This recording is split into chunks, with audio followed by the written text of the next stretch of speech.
Which type of stationary bike is better, an upright spin bike or a recumbent bike? The truth is they're both great forms of exercise, but each has its benefits and its drawbacks. In this video, I'll explain what those are so you can choose which type of bike is best for you. Let's start with the upright spin bike because this one is most like a normal bicycle. With an upright spin bike, you're sitting in a fairly upright position with the pedals underneath of you. Now, if you're riding without holding on to the handlebars, you are in a rather upright position.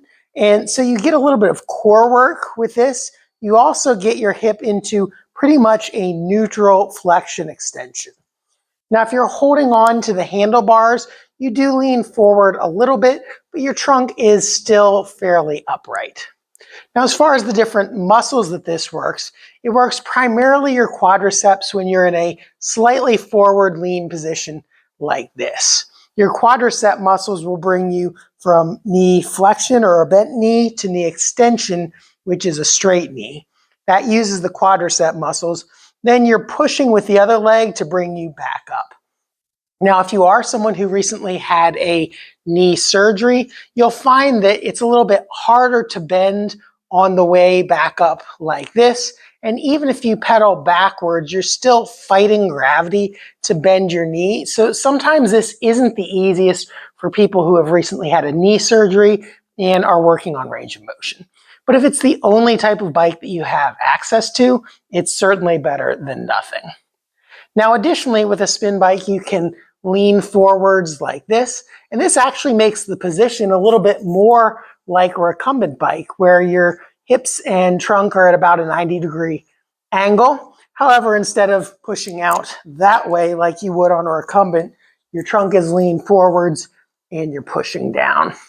This does make a little bit more glute action as you're pushing the thigh away from you like that, but your quadriceps are still active.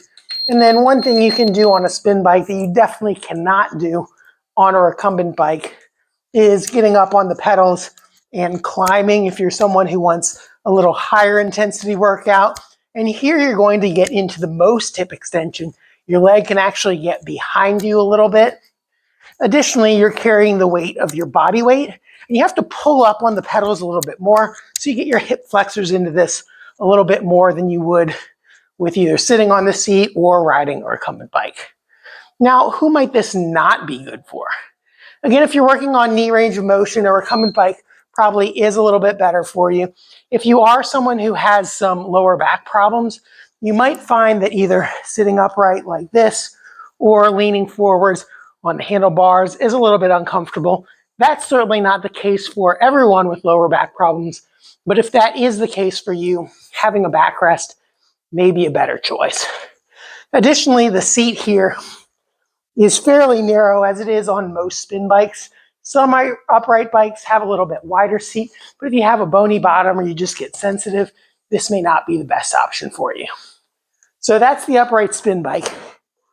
Now we'll move over to the recumbent bike. With this one, obviously, you've got back support here, so you can lean back into this. And this is ideal for people who have trouble standing and walking for long periods of time, for example, from spinal stenosis, or people who can't even maintain that upright position on a stationary bike without having their back hurt. Now, the other thing that's unique about this is that you're not actually pushing down, you're pushing more out. And so you're really not pushing against gravity. This makes it a little bit easier as far as knee range of motion, like I mentioned before. As you're pushing out, it's primarily quadricep pushing out, quadricep pushing out. But you also get some hamstring motion into it. You can pull across the bottom of the stroke here and engage your hamstring if you're actively pulling into knee flexion like this. Now, if you did just have a knee surgery and you're working on range of motion, sometimes it's actually easier to come around backwards because you're pushing down with this one. That kind of drives you back into a knee bend position, and then you come around.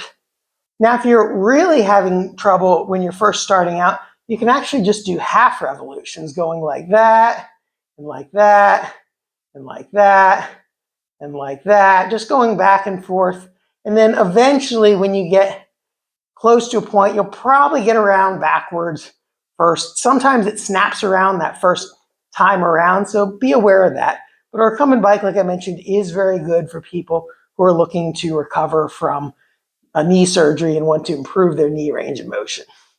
Now, oftentimes recumbent bikes are considered less strenuous of a workout. And certainly if you're going to be climbing up on the pedals and getting up like you would in a spin class, it's not intense like that. This is a little bit more of a leisurely type of exercise, but that doesn't mean you can't really get your heart rate up or get your muscles working pretty hard. If you adjust the resistance to the maximum, you can really get going, and it's not taking very long where I've been doing this a few seconds and I can already start to feel a slight burn in my quadriceps. I probably couldn't continue talking like this for very long at this level because it is a rather higher intensity exercise, and you can already tell my voice is starting to break up just a little bit from doing that. So don't think just because you're leaning back into the backrest that this is a easy exercise. You can still get great exercise on either a recumbent bike or a spin bike. So let me know in the comments which one you think would be best for you, or if you've tried them both out, let me know what actually has worked better for you. Now, by the way, these are both home exercise bikes by Marake. This is not a sponsored video, but I have collaborated with them in the past, so these are just two that I happen to have. I'll put links down in the description below to both of these products. And if you'd like more tips, make sure to subscribe to the channel so you get notified of my future videos. Thanks for watching, and I'll see you in the next one.